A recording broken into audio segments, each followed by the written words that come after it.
is Tanya Rivens with Under the Crown, with stories that localize our community and with stories that acknowledge the melting pot that our city has become. I'm starting to understand and see is the level of trust that Shanquella compromised when she agreed to take this trip with a group of people where she was only friends with one.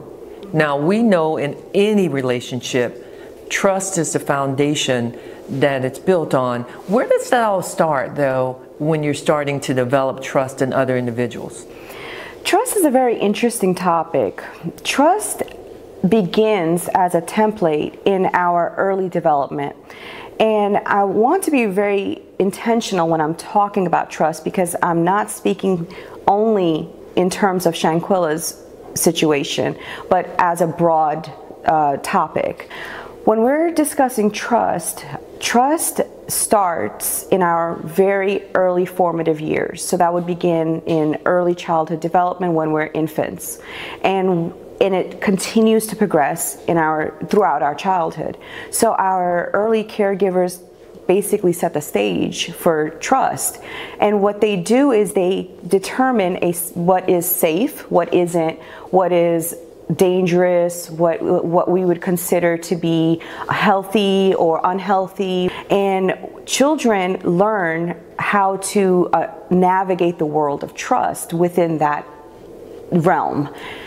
What happens in those early developmental ages is that if there's some sort of conflict or inconsistency, those trust templates become very confused or distorted.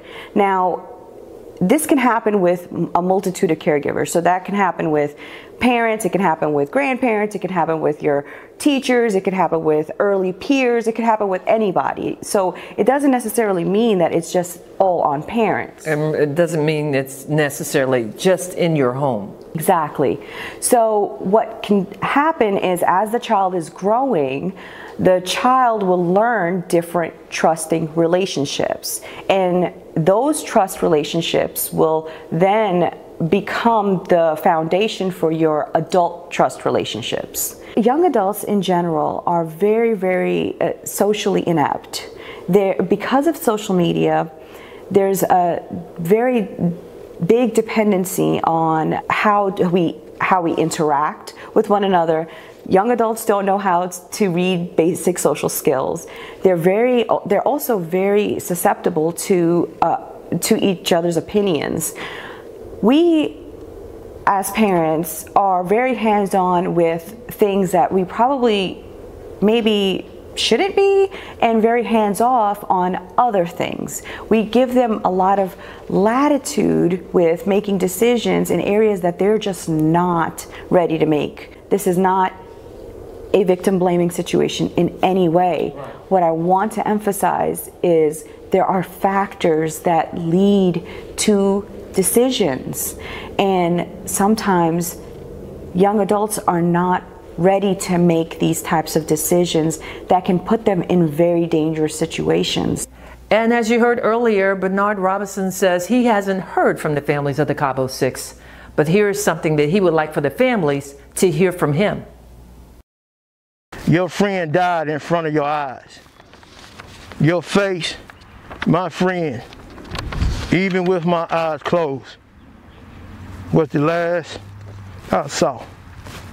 And I hope mine was the last you saw before I left you.